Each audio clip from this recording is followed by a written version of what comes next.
Hostel. कहते हैं hostel में कभी कभी हमें कुछ ऐसी चीज़ें देखने को मिलती है जो हम कभी सोच भी नहीं सकते। जैसे कि किसी की रैगिंग की वजह से कुछ बच्चे वहाँ पर कहीं पर सुसाइड कर लेते हैं। सुसाइड की वजह से कुछ लोगों की आत्माएं वहीं पर भटकती रहती है। आज आपको एक ऐसी ही कहानी सुनाता हूँ। नमस्कार दोस्तों, राउंड अप हॉरर में आप सभी का स्वागत है। रिहान एक बहुत ही होशियार और कॉन्फिडेंस से भरपूर लड़का था। उसने 12th क्लास अच्छे नंबर से पास किया है और आगे की स्टडी के लिए वो बाहर पढ़ाई करने के लिए जाना चाहता है, लेकिन अपने माँ बाप की इकलौती औलाद होने के कारण उसके पिता उसको यही गांव में ही रहने देना चाहते हैं। लेकिन रिहान की मम्मी उसको भेजने के लिए तैयार है। बहुत कुछ करने के बाद आखिर में उसके पापा ने उसको बाहर भेजने के लिए परमिशन दे दी। उसके मम्मी पापा उसको स्टेशन छोड़ने आए और रिहान को स्टेशन पर बिठाकर अपनी भेकी आंखों से अलविदा बोलकर वो वापस घर लौट आए।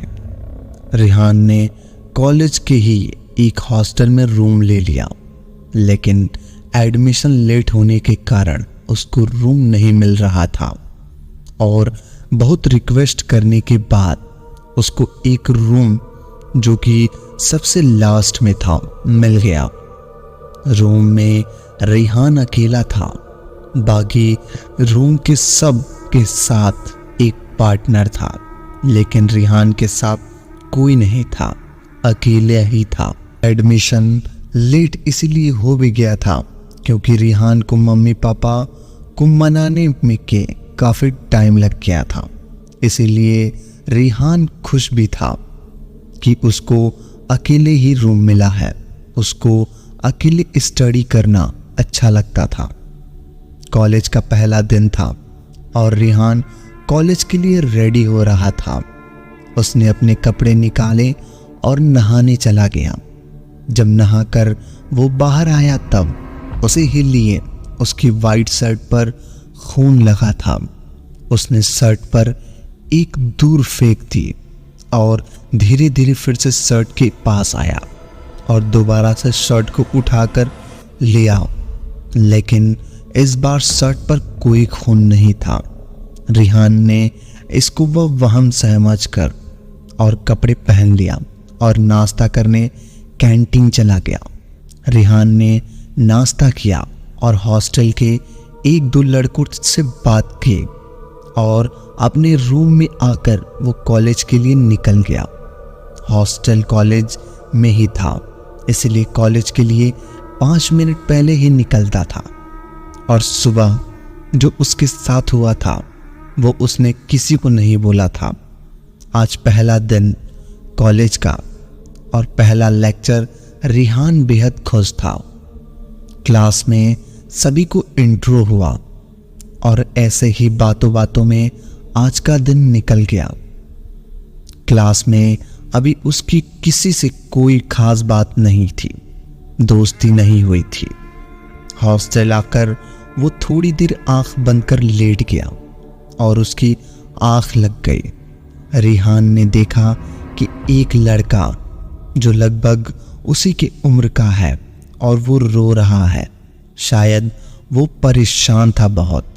रिहान से रहा नहीं गया और वो उसके पास गया और बोला, तुम कौन हो और क्यों रो रहे हो?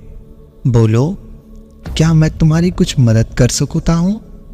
और तुम मेरे रूम में कैसे आए? मैं तो अकेला ही हूँ इस रूम में। तुम देखो मेरी तरफ, तुमने मुंह नीचे क्यों किया है और क्यों रो रहे हो? बोलो। रिहान लड़के के पास खड़ा होकर उसको बोल रहा था।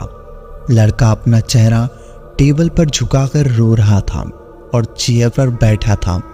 रिहान बार बार उसको बोल रहा था। आखिर में रिहान ने उसके चेहरे पे अपने हाथ से जैसे ही उठाया, रिहान चिल्ला उठा और उसकी चीख निकल गई और उसकी आंखें खुल गई। वो एक सपना था। रिहान बेड से उठा और वहीं टेबल पर रखा पानी पी लिया और जैसे ही पानी का गिलास अपने मुंह में लगाया उसमें पानी नहीं खून था। रिहान ने चिल्लाकर गिलास दूर फेंक दिया और रूम से बाहर आ गया।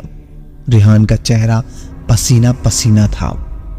ये क्या हो रहा था उसके साथ और आगे क्या होने वाला है? क्या जान पाएगा रूम का रहस्य या फिर रिहान की मौत हो जाएगी? रिहान को कुछ समझ नहीं आ रहा था। वो करे तो क्या करे और बोले तो किस इंसान से?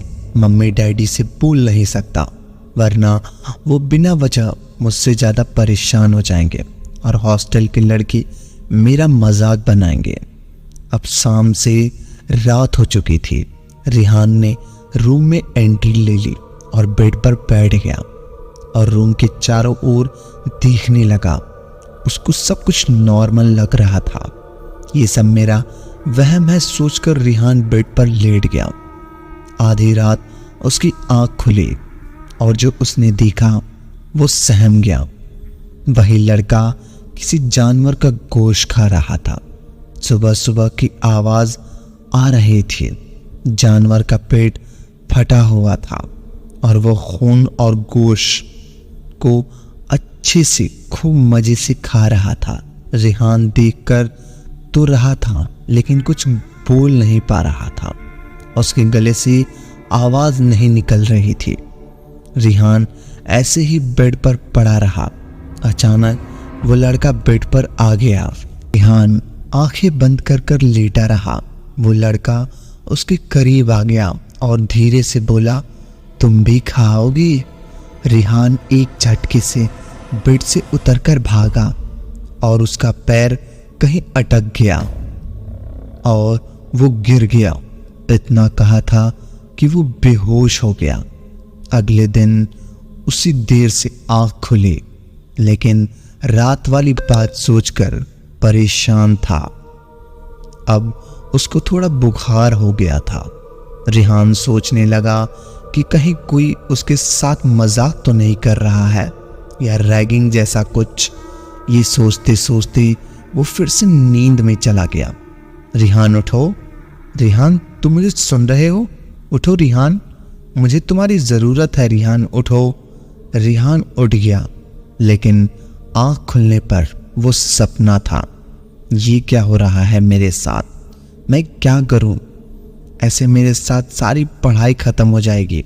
रिहान ने सोचा कि मैं अपने स्टडी करता हूँ, आगे जो होगा देखा जाएगा।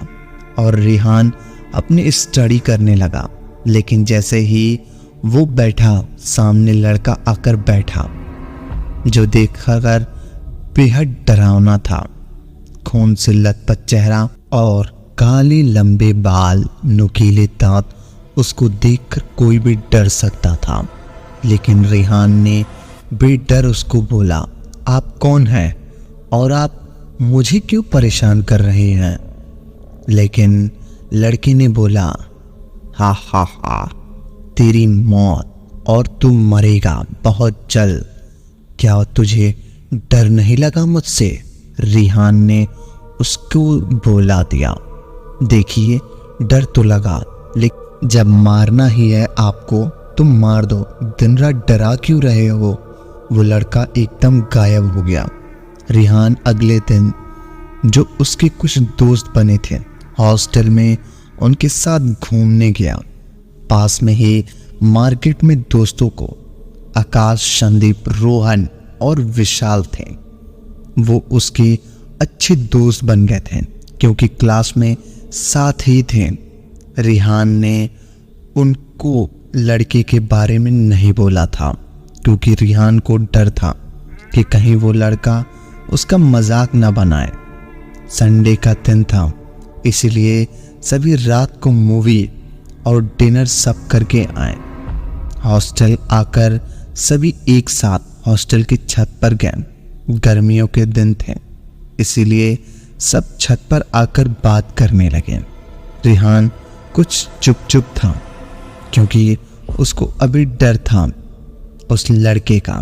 सभी दोस्तों ने उसके चुप रहने की बात पूछी, लेकिन उसने तबीयत का बहाना बना दिया। फिर सभी अपने अपने रूम में आ गए और रिहान जब रूम में आया तब वहां उसके बेड पर पहले से ही लेटा था। जैसे ही रिहान उसके पास गया और थोड़ी नज़र उस फेस पर डाली, वो वही लड़का था और झुककर एक बिल्ली जो आधी उसके मुंह में थी और आधी बाहर खच खच की आवाज़ खा रहा था। बिस्तर पर पास में खून खून था। रिहान की चीख निकल गई और वो लड़का खूब दहाड़े मार मार कर हंसने लगा। रिहान का रूम सबसे लास्ट में था। वो क्या हो रहा है किसी को कुछ नहीं पता पड़ता था। रिहान से क्या चाहता था? रिहान से क्या चाहता है? लड़का सिर्फ डराना या रिहान को मारना? कौन है ये लड़का? क्या है इसका पास्ट?